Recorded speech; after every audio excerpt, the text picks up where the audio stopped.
Hello, everyone. Welcome to Shout Out with Sage on Streamin' Hub Radio. I am Sage Stevens, the host, and today my guest is a rap artist, songwriter, and producer. His single Selfish was on the Grammy ballot, and he just released a house EP called What Lovers Do. He is also a professional hip hop dancer and has been featured on BET's 108th and Park Wild Out Wednesdays and has danced in shows with T-Pain and Soulja Boy. His single Concentrate also just hit number 4 on Spinnin' Records. And today on Shout Out with Sage, I want to welcome Zay. Hey Zay, how are Hey, you? good. How you doing? I'm good. I'm good. Good, Thanks so good. much for being here. Yeah, thank you. No worries. So you had a single Selfish and that got on the Grammy ballot. Yeah, And yeah, and I myself a few years ago as a producer was on the Grammy ballot. I know how much work that takes it does. and all Yeah. that. So how just explain a bit of that process for us. Okay. Well, Selfish is actually from my album What Lovers Do. I just released that on the January 24th. So that album is more of a pop album, and then Keep the Change is the house EP I just put out too. I think I released that on the same day too, but they're different genres. But Selfish was on What Lovers Do. And what happened was there was I went through this book of tons of record labels, and I just started hitting up every single one. And Big Noise contacted me back, and they were instrumental in building Christina Aguilera's career. The Beach Boys, who else? Red Hot Chili Peppers. And so I started Just working. a few names. Just a few. Just a few names to name a few. Yeah. Diane Warwick. So just a few names, and I was super excited that they called me back because I've been doing this for 17 years, and as you know, I'm sure you've talked to many other artists that it's incredibly hard to get even a little bit of notice in the music industry. And so so they heard the song and they really liked it, and they said, okay, we're gonna run a little cycle with you, and let's see if we can get you a Grammy consideration this year. And the only way that you can get a Grammy consideration, as you probably know, is you have to be a part of a record label, or I believe on the Grammy board, or part of the Academy, in order to make that happen. So when I got the news, I was absolutely stoked, you know. So it was really exciting. And Selfish, it's still kind of going. It's getting a lot of plays right now. I've got over probably 3,000 or 4,000 streams so far on Spotify and some of the other streaming networks. But I'm really excited. It's one of the singles from the album, and let's see how far to go. What made you decide to get into music? Well, okay, so this is weird. Okay, so let me tell you this. When I was really young, I wasn't allowed to listen to just any type of music because my parents were super religious, but all my family is like super musically inclined, you know. And so I would just spend a lot of my time dancing and whatnot, but I still dabbled in music because my cousin was a drummer, and he's like 5 years younger than me. So I was 12 and he was 8, and he was teaching me how to play drums. And so I started doing that, but I could never afford. I mean, at 12 years old, you can't afford anything. You're 12, and so I was like, okay, well, what can I do to continue doing music? So I just I can't buy a drum set, so I downloaded this little 6-track beat maker on my computer called Hammerhead, and I just started making beats with that, and I think I started probably around 14 with that. But I felt really limited because I had stuff in my head that I wanted to actually like play or put down, but I couldn't because I didn't have the software or anything really. So I did that, and then I kind of strayed away from that and started putting more focus on hip hop dancing. And then when I was about 20 years old, I had felt like I had, I guess I can't really say done enough with dancing, but I was like, okay, well, let me see, I want to take to change it up. Like, yeah. yeah. Yeah, that's exactly how I felt. So I decided to change it up, and taken it really seriously, and 17 years later, I'm still doing it, and it's going really good. So, yeah. Does dancing influence your music or vice versa, or is it just two sort of separate endeavors? Oh, it definitely influences it because as a hip hop dancer, teacher, and choreographer, I want something that's always going to keep me moving, you know? Mhm. And that's kind of how Tapping. I dove in. Yeah, tapping my feet, just grooving, and, maybe doing a little salsa or something like that. And because my dad was really about, expanding your genre when you're making music. And Hmm. so that's one thing that he taught me. And my dad dabbles in jazz because he's a pianist, jazz, bossa nova, Caribbean music. Like he likes to play all styles. And so as a hip hop dancer, I'm like, okay, well, I don't want to limit myself to just one genre if I'm going to start producing music. And so I started with pop, and then it slowly transitioned to house, and now it's kind of a mix of both. But what's weird is when I was younger, when I first started producing and writing, I was like, I want to do that rap, that hardcore hip hop, like Twista, Bone Thugs and Harmony, and all those Yeah. kind of guys. And every time I tried to produce a beat like that, it always came out pop. So I got really, really frustrated with myself. It like really frustrated, and so I'm like, okay, you know what? Forget it. I'm just You're gonna just go with it. yeah. Well, I mean, if your intuition is telling you, like, giving you something, then you Yeah, probably should sort of go with it. That's probably the right. direction you're supposed to go because it's Hundred naturally percent. coming from you, right? Yeah, 100%. How Yeah. much do you how much does your instincts and sort of your intuition influence your music? I would say it does a lot because I'm not classically trained. I I I know majors and minors on the piano, but I can't literally sit there and be like dun dun dun dun and play out of the man because I'm like a drummer. I'm a drummer, so I just kind of I treat the piano as more of a percussive instrument. And so when I'm making a song, I don't think about really scales or where it should go. I just go based off of feeling.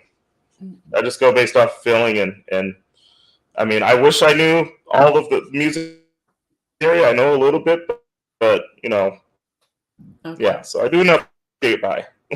Okay. Sorry, you're just freezing up a little bit. So I just want, okay, there you, I think you're okay now. Cool. What was the best Oh, did I? advice that, yeah, Okay. you froze up a little bit. Okay, you're All fine right. now. Yeah. Okay. What was the best advice that you were given from someone Yeah. in Okay. going into your career? Sorry, can you hear me? Um. Yeah, I can hear you. Is it still lagging a little bit? No, you're good now. Yeah, yeah, you're good. So Oh, is it is it good now? yeah, Okay. yeah, you're good. You're good. Yeah. What was the best advice that someone gave Okay. you in your career? I would say probably my dad, because when we were younger, he would make us go out and sell his CDs. I mean, in the house that I grew up in, my dad went out and sold $5,000 worth of his own CDs just to get put a put a down payment on that house that we grew up in. And so, from a very young age, he taught me to stay consistent.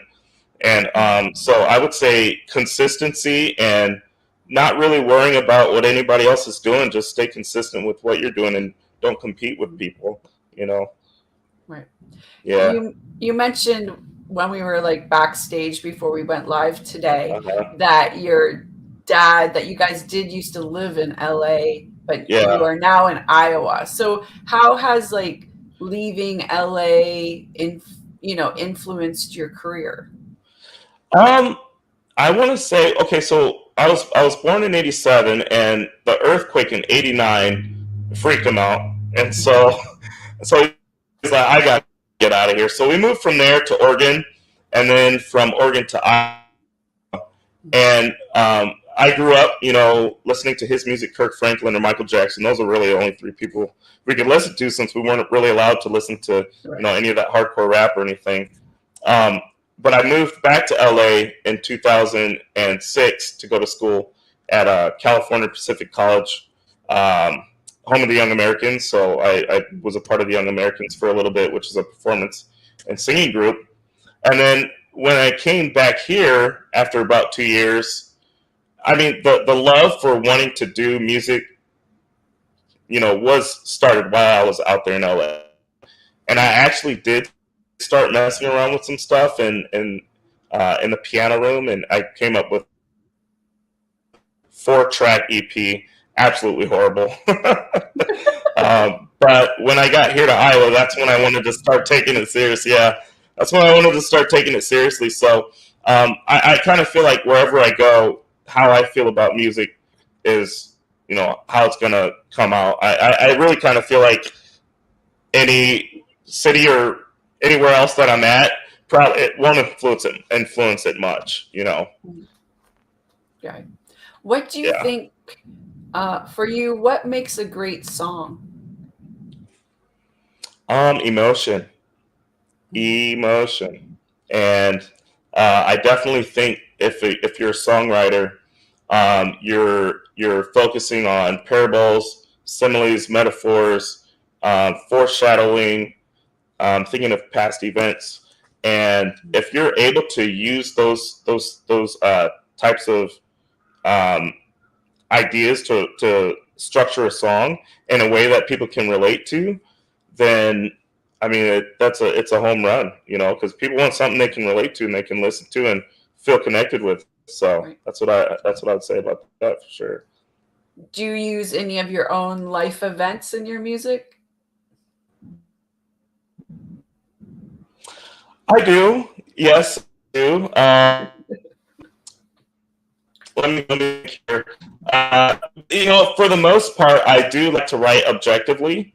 I've always found it easier to write objectively because you know somebody can be talking to you and you can literally just they can say a couple words or a sentence and you'd be like, oh my gosh, that'd be a great song. Or they could be telling you about something that just happened last weekend at the club and be like, oh, that's awesome. So I kind of find myself, I just talk about myself when I'm writing. I'm kind of limiting myself. Now, when you're listening to it, you're not going to really know if it's an objective or subjective thing. And sometimes I'll throw like little lines in my songs, or I really will focus on a song and be like, okay, I'm going to write this subjectively. Like Reciprocal, that song is a single on my album What Lovers Do, and that's about reciprocating love, because one of the biggest things and with the relationships that I've been in my life is I'm afraid of love not being reciprocated. You know what I mean? Yeah. And so that's a subjective song, but a lot of the other stuff is objective. But I think it works. If you connect with it and you vibe with it, then I've done my job. You know what I mean? Do you ever feel like that you need to come back to LA for your music, or you're good where you're um, at? I don't necessarily feel like I need to because I feel like with the way that the music industry has evolved in the past 10 to 15 years with all the streaming services and a lot of independent artists making their music in their home studios. We have access to literally the entire world just by Right. sitting in our apartments and producing and writing just like any other major label would. So,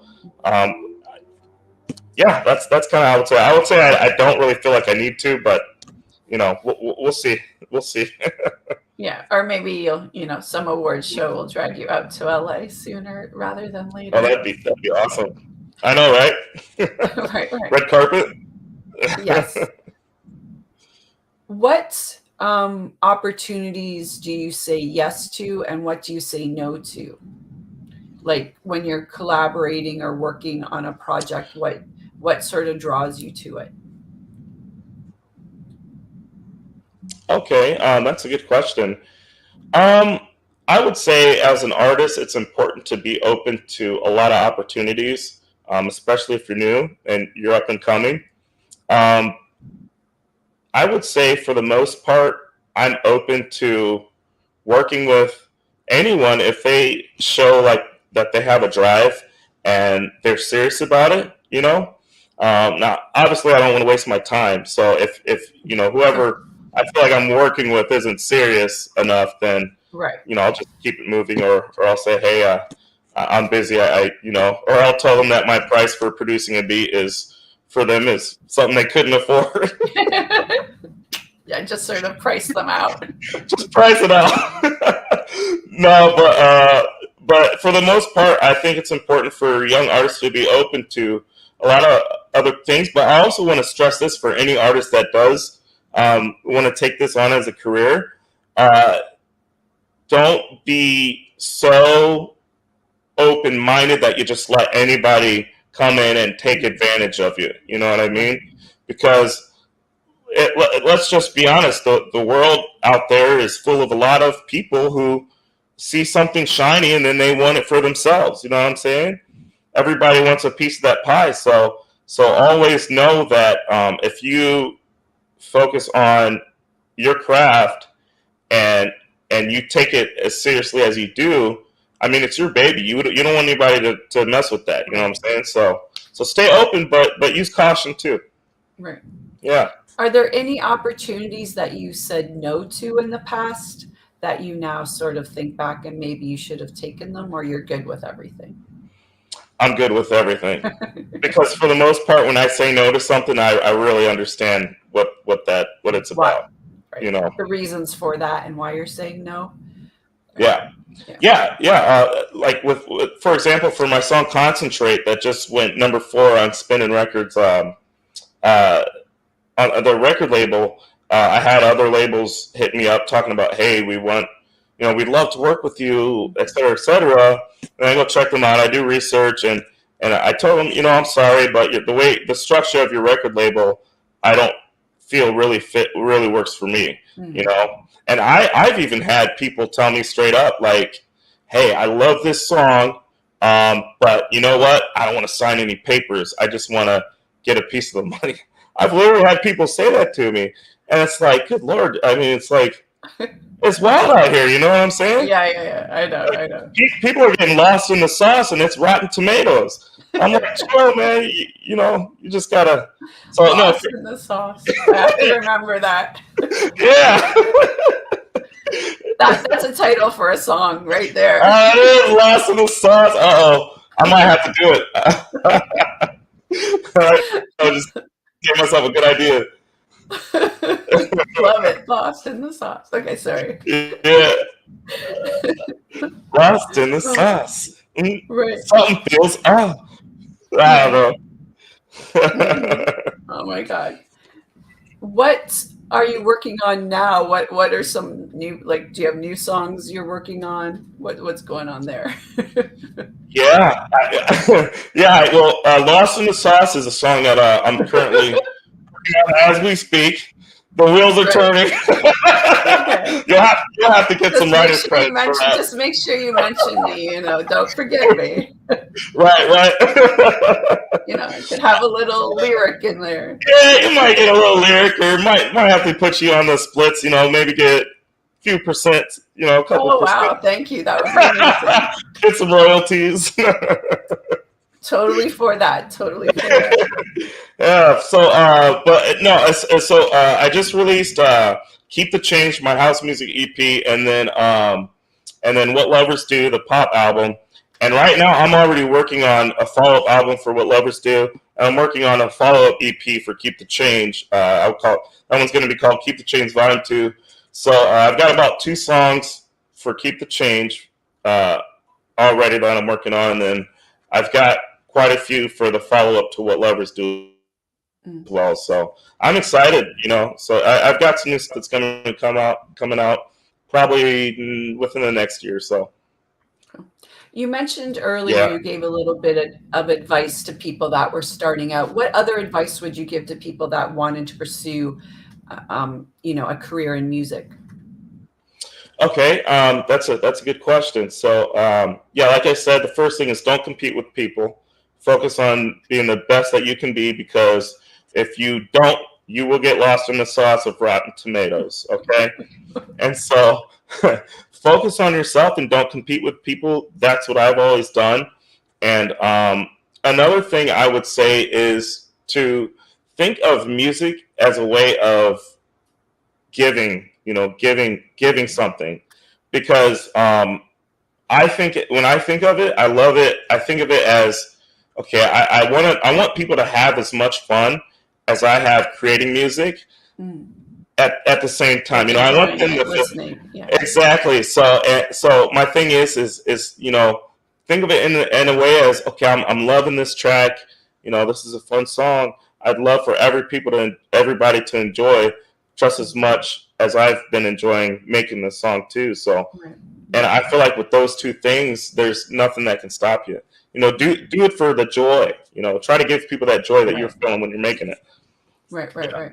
Hmm. What other things? So you mentioned a bit about joy and that. What? How about are there other things that influence you when you're doing your music?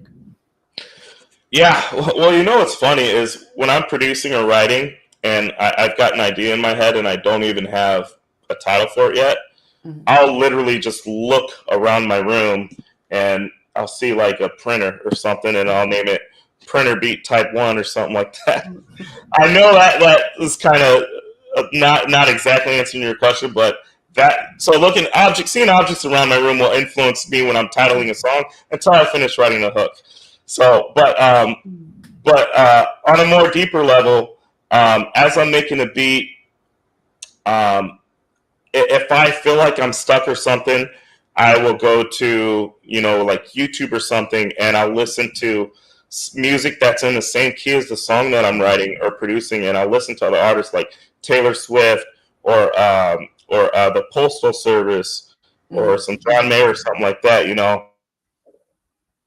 and, and I'll take inspiration from there. And so, yeah, so I definitely allow other people's music to help influence if I need that boost, right. if I'm writing or producing.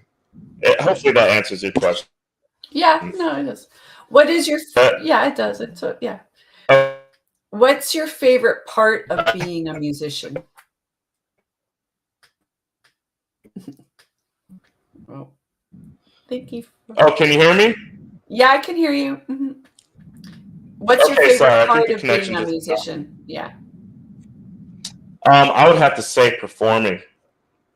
I absolutely love it. It's because when I'm doing shows in front of people, and I'm doing these songs that I've put so much energy and work into, and I see them loving it just as much as I do, then that's where the reward really comes. When people are vibing the way that you're vibing, it's a really fun thing. Or when I'm DJing and I see people dancing to a track I just made, you know. Mm. Is there someone that's really helped you or that's been pivotal in getting you to where you are right now? Um, no, and No, I, other I'm than just you. I'm just, you know what I will say as far as building that foundation.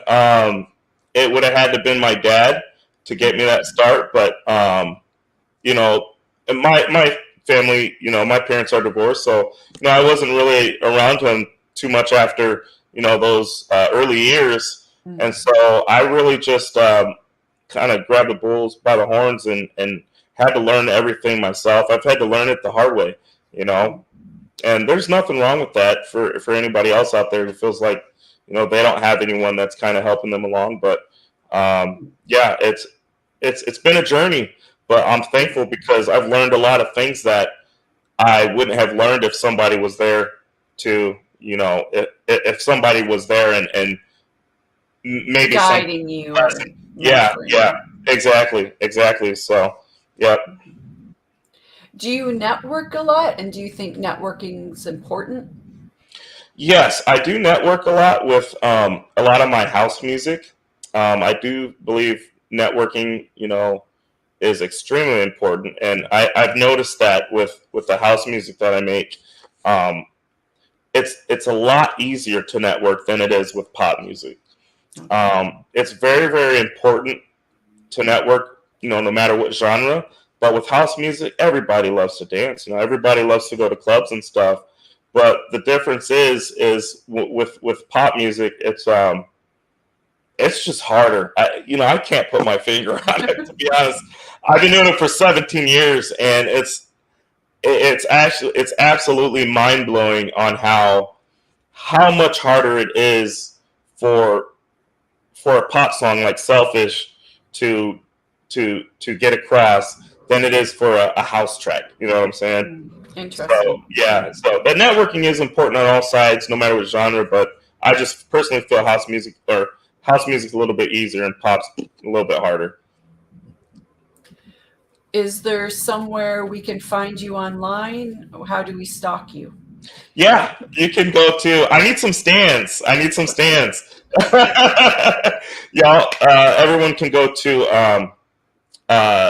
Instagram, Facebook, Twitter, TikTok at I am Zay Music. That's IAMZAY Music.